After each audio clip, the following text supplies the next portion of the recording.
अस्सलाम वालेकुम। Second year class, आज आपका ये 20वां लेक्चर है। इससे पहले 19 लेक्चर हो चुके हैं हिस्सा नसर के हवाले से। आज हमने हिस्सा नज़्म शुरू करना है, जो आपका इम्तिहानी नुक्ता नज़र से सवाल नंबर 2 अशआर की तशरीह। जितनी नज़में हैं आपके सिलेबस में शामिल और जितनी गज़लें, उन सब की तशरीह, उनके नंबरों के मुरक्का अदब 12वीं जमात के हिस्सा नज़्म यानी 4 नज़मों में से किसी एक नज़म में से 2 अशार तशरीह के लिए आते हैं।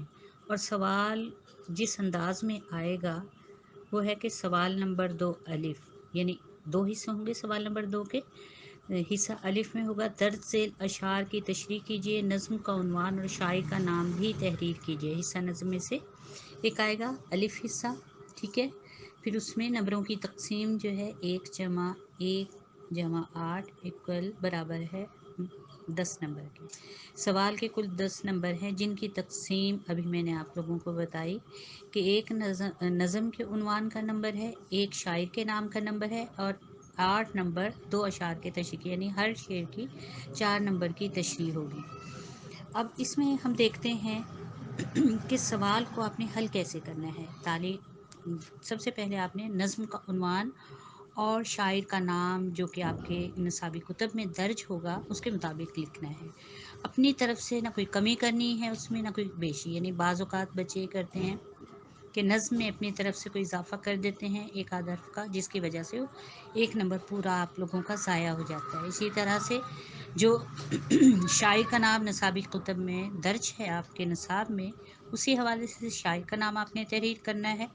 और ये सब तशरीह से पहले नज़्म का उन्वान लिख कर और उसका जो है नज़्म का उन्वान देना है, और फिर नीचे शायर का नाम लिख के उसके नीचे शायर का नाम तहरीर करना है आपने, ठीक है। अशार में मौजूद मुश्किल अल्फाज और तराकीब और मुहावरात के मायने अलग से नहीं लिखने, जिस तरह मैट्रिक लेवल पे बच्चे करते हैं कि मुश्किल अल्फाज के मायने वहाँ दरकार होते हैं, लेकिन इंटर लेवल पे ये चीज़ और ये प्रैक्टिस नहीं होती।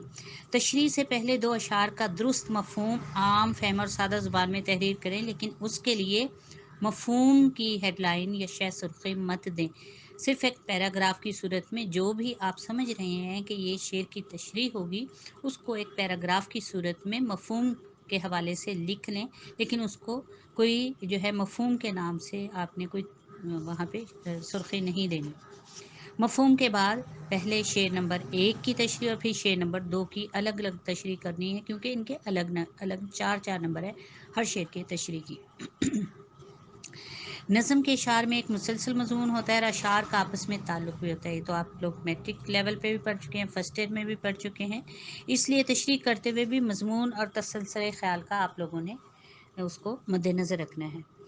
अगरचे अशार की तशरीह अलग अलग करनी है, पहले शेर की तशरीह के बाद दूसरे शेर की तशरीह से पहले ये जुमला ज़रूर तहरीर कीजिए कि शायर इसी मज़मून को आगे बढ़ाते हुए दूसरे शेर में कुछ इस तरह से अपने ख़यालात का इज़हार करते हैं।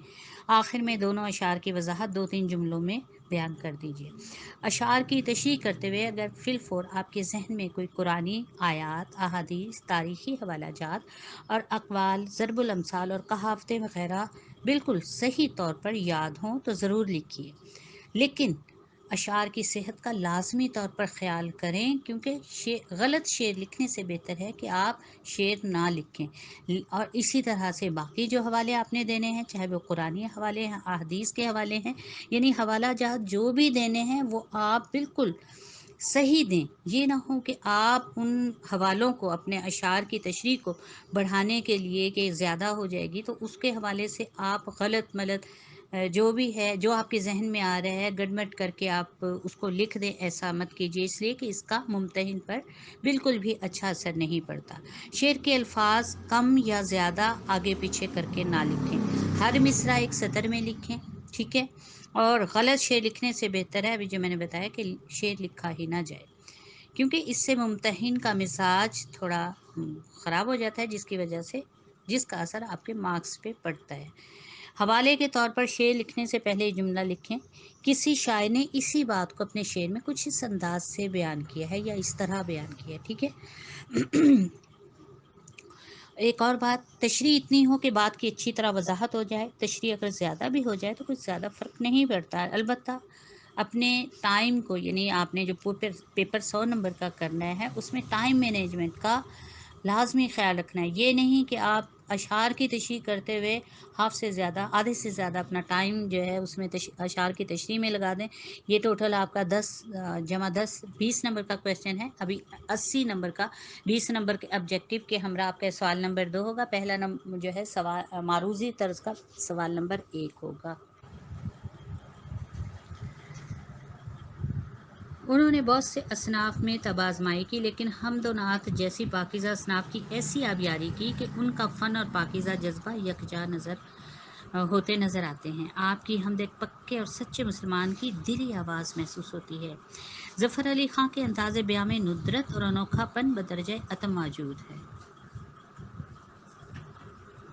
ظفر علی خاں ایک سچے اور پکے عاشق رسول تھے. جیسا کہ ابھی میں نے بتایا، انہوں نے نبی پاک صلی اللہ علیہ وسلم کے عشق میں ڈوب کر بہت سی نعتیں تخلیق کی. خطیبانہ لہجہ، صفائی زبان و بیان، شفقت الفاظ، جذبہ حریت اور سنگلاخ زمینوں میں شعر گوئی آپ کے کلام کی خاص خوبی ہیں. آپ کے مجموعہ کلام میں، یعنی جو مختلف مجموعہ ہائے کلام ہیں، اس میں بہارستان، نگارستان، چمنستان اور حبسیات آپ کے شعری مجموعے ہیں. ٹھیک ہے، یہ سب آپ نے یاد کرنا ہے. کل ہم دیکھیں گے کہ ہم جو مولانا ظفر علی خان نے لکھی ہے آپ کے نصاب میں شامل ہے، اس کو پڑھیں. کل انشاءاللہ تعالی اس کی تشریح کروں گی. آج کے لیے اتنا ہی. دعا میں یاد رکھیے گا. اللہ حافظ. یہ دیکھتے ہیں مولانا ظفر علی خان کی شاعرانہ، یہ تو تھی ان کی جو ابھی میں نے ایک اجمالی سا خاکہ ان کی زندگی کے حوالے سے آپ کے سامنے پیش کیا.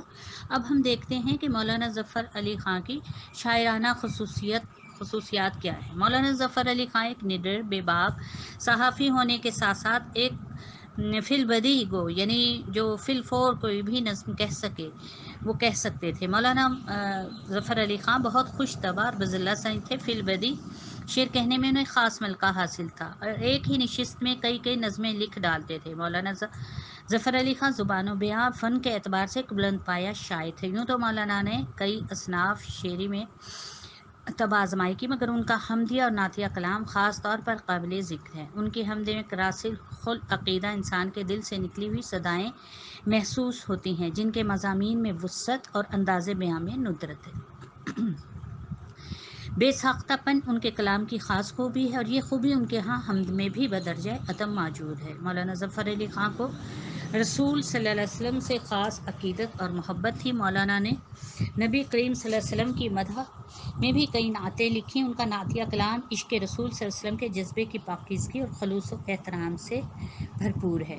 عشق رسول صلی اللہ علیہ وآلہ وسلم، خطیبانہ لہجہ، پرشکو الفاظ، زبان و بیان کی صفائی، جذبہ حریت، طنز، مقصدیت، سنگلاخ زمینوں میں شعر کہنے کی مہارت ان کے کلام کی خاص طور سے خصوصیات.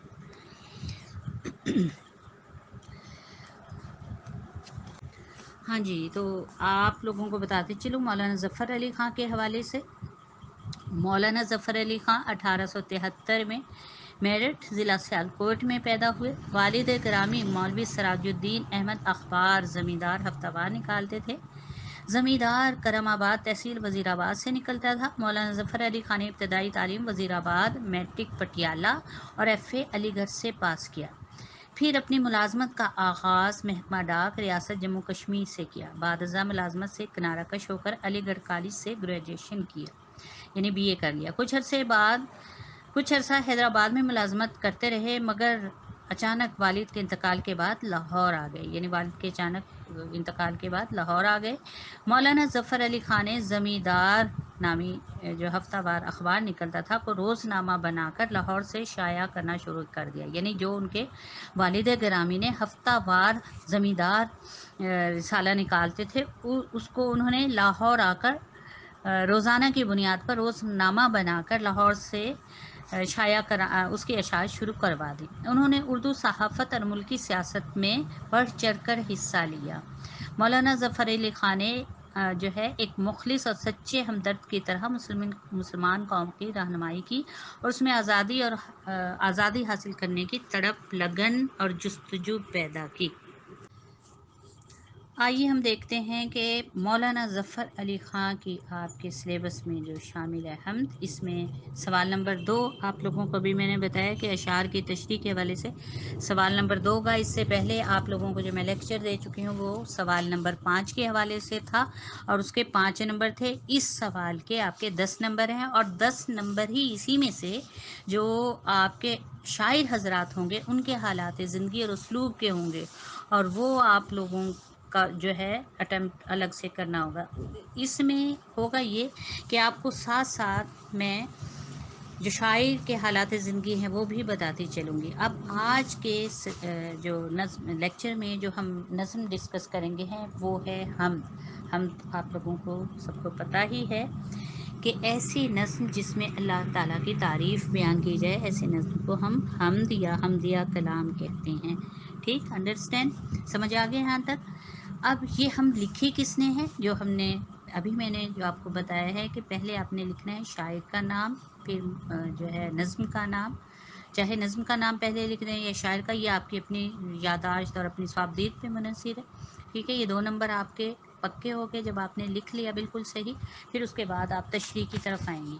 तशरीह से पहले जो है आप ये भी देखें कि नज़्म निगार जो कि मौलाना ज़फ़र अली ख़ां हैं, उनका उसलूब इस नज़्म में और बाकी जो उन्होंने शायरी की है वो किस किस्म का है या किस किस्म की शायरी उन्होंने इसके अलावा लिखी है, उस बारे में आप लोगों को बताती चलूँ। ये भी आप लोगों का शायर के हालात ज़िंदगी और उनके उसलूब पर जो नोट आता है वो 10 नंबर का, नसर निगार का जो है वो 5 नंबर का क्वेश्चन है, सवाल है आप लोगों का, और शायरों के हालात ज़िंदगी का 10 नंबर का है।